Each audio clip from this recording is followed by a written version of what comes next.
Baik, terima kasih Anda masih bersama kami di Breaking News Metro TV dan pemirsa untuk membahasnya kami sudah bergabung bersama dengan pakar hukum tata negara dari Universitas Negeri 11 Maret Surakarta, Agus Riwanto. Selamat sore Pak Agus.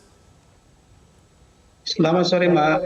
Baik, baru saja kita dengarkan pernyataan Pak Agus dari 8 fraksi di DPR yang kita ketahui sejak awal 8 fraksi ini Partai Demokrat, PKS, Partai Nasdem, P3, Golkar, Partai Gerindra, PKB, serta PAN mereka sejak awal tegas menolak begitu dengan adanya sistem proporsional tertutup. Mereka mendukung dan juga menegaskan kembali tadi sikap dan dukungan mereka terhadap sistem proporsional terbuka.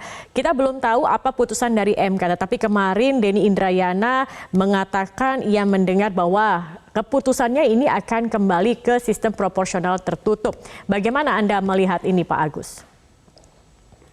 Baik, pertama saya ingin sampaikan bahwa sikap dari 8 partai di DPR yang tadi disampaikan itu merupakan aspirasi ya. Jadi bagian dari dinamika politik yang berkembang di parlemen ya, yang menginginkan supaya sistem pemilunya tidak diubah oleh MK.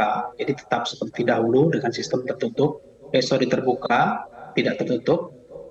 Akan tetapi harus dipahami bahwa aspirasi ini kan merupakan bagian dari kebebasan untuk menyampaikan pendapat dan gagasan. Tapi sepenuhnya sebetulnya keputusan itu berada di tangan Mahkamah Konstitusi. Jadi Mahkamah Konstitusi itu punya hak untuk melaksanakan fungsinya dengan independensinya sebagai seorang negarawan untuk memutuskan berdasarkan keyakinan dan kemampuannya menafsirkan konstitusi. Karena Mahkamah Konstitusi adalah interpreter constitution yang utama dan akhir. Oleh karena itu, apakah nanti MK akan mendengar aspirasi ini? Tentu diserahkan kepada MK ya. Atau sebaliknya, apakah MK akan menolak aspirasi ini kemudian putusannya berbeda, itu juga kewenangan Mahkamah Konstitusi. Jadi sebetulnya dalam konteks sistem hukum ketatanegaraan yang kita bangun, lembaga peradilan kita itu punya kemandirian untuk memutuskan suatu persoalan hukum atau sengketa masalah-masalah hukum. Dalam konteks ini adalah masalah konstitusi. Itu kemerdekaan hakim harus kita jamin. Jadi hakim tidak boleh kemudian ditekan atau dipaksa untuk memutuskan sesuatu berdasarkan aspirasi tertentu. Karena Mahkamah punya kemampuan untuk melihat itu secara objektif. Baik, Pak Agus, tapi seperti yang juga tadi disampaikan begitu ya oleh salah satu fraksi yang mengatakan dulu kita juga sudah menganut sistem proporsional tertutup. Kemudian MK sendiri yang akhirnya memutuskan untuk mengubahnya menjadi sistem proporsional terbuka. Nah kalau kemudian diubah lagi, ini akhirnya jadi berubah-ubah, tidak bisa memutuskan mana yang kemudian terbaik begitu. Ada melihatnya seperti apa Pak Agus? Baik, kalau dalam perspektif konstitusi, sebenarnya kalau kita baca di ketentuan Undang-Undang Dasar 45, tidak ada sebetulnya norma ya, baik itu pasal, ya, ayat atau bagian dari ayat yang membicarakan spesifik mengenai sistem pemilu di Indonesia ya. Karena itu sistem pemilu itu merupakan proyeksi kesepakatan sebuah bangsa yang memang tidak ditulis di dalam konstitusi. Konstitusi itu hanya menyebut pasal mengenai pemilihan sistem pemilu itu dalam pasal 22E ya, ayat 3 Undang-Undang Dasar 45 yang mengatakan bahwa peserta pemilu anggota DPR dan DPRD itu adalah partai politik. Nah, kalau dimaknai secara letterless ya, pemaknaan itu bisa saja dimaknai bahwa sesungguhnya sistem pemilu yang paling mendekati dengan makna peserta pemilu adalah partai politik, itu sistem pemilu tertutup sebenarnya. Kenapa begitu? Kalau sistem terbuka itu mengesankan dalam prakteknya peserta pemilu itu seolah-olah caleg.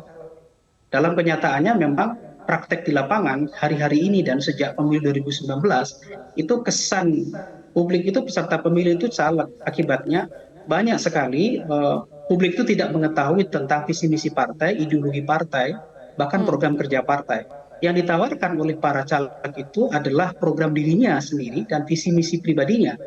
Jadi kalau iklan-iklan itu lebih banyak gambar caleg daripada gambar partai. Jadi pemaknaan itu itu tentu diserahkan kepada MK. Apakah dia akan memaknai itu sistem pemilunya berdasarkan pasal 22E ayat 3 itu adalah sistem pemilu tertutup, atau dia maknai sistem itu menjadi terbuka. Nah, tetapi kalau sistemnya terbuka, tentu akan berkonsekuensi pada banyak aspek ya. Salah satunya adalah keluhan banyak pihak selama ini bahwa sistem terbuka yang kita bangun itu banyak melahirkan efek negatif ya.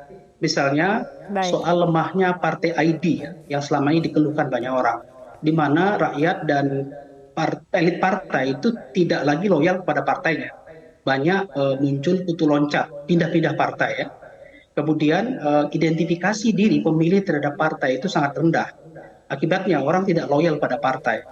Padahal pengelola negara itu sebetulnya adalah partai, karena peserta pemilu itu adalah partai politik.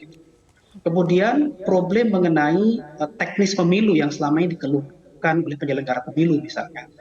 Kita mendengar bagaimana sulitnya ya penyelenggara pemilu melaksanakan pemilu ketika sistem terbuka karena banyaknya surat suara, kemudian proses rekapitulasi dan sampai pada proses administrasi penyelenggara pemilu di KPPS itu banyak yang meninggal ya. Jangan kita lupakan itu. Lalu yang berikutnya soal banyaknya caleg yang stres ya dan gila, atau banyak yang secara teknis itu mengganggu mereka. Yang berikutnya adalah soal manipolitik yang tinggi. Sistem terbuka itu berkonsekuensi sebagaimana sudah kita praktekkan selama ini, itu manipolitiknya tinggi. Akibatnya pemilu ini menjadi pemilu yang liberal kompetisinya karena hanya memberikan ruang bagi mereka yang populer, kemudian memiliki finansial yang tinggi dan jaringan sosial yang kuat. Itu sisi buruk dari sistem terbuka. Nah, sistem tertutup itu sebaliknya akan memberi ruang sebaliknya sebenarnya, karena akan memurahkan biaya pemilu, itu akan memudahkan administrasi pemilu, kemudian pemilih akan lebih setia kepada partainya, begitu juga para pengurus partai itu akan lebih loyal menjadi pengurus partai, dan memberi kekuatan karir ya kepada mereka yang sudah loyal kepada partai untuk mendapatkan prioritas untuk memperoleh suara karena ditentukan oleh partai. Jadi kalau dilihat, saya membaca ya dari argumentasi para pihak yang dihadirkan di mahkamah sebagai ahli, ada ahli politik, ahli ketatanegaraan, kemudian penyelenggara pemilu dan seterusnya. Di MK itu nampak sekali dua argumentasi itu sama-sama kuat sebenarnya. Jadi para pihak yang menginginkan ada perubahan sistem pemilu dari terbuka menjadi tertutup itu juga kuat argumentasinya. Sebaliknya, pihak yang menginginkan agar pemilu tidak diubah dalam posisi terbuka seperti saat ini itu juga kuat argumentasinya. Sama kuat. Makanya sebenarnya ini tergantung kepada MK. Dia mau memutus yang mana pilihannya. Dan kita dengarkan tadi aspirasi dari 8 partai menginginkan tetap sebagaimana sistem itu digunakan di 2019, tetap terbuka.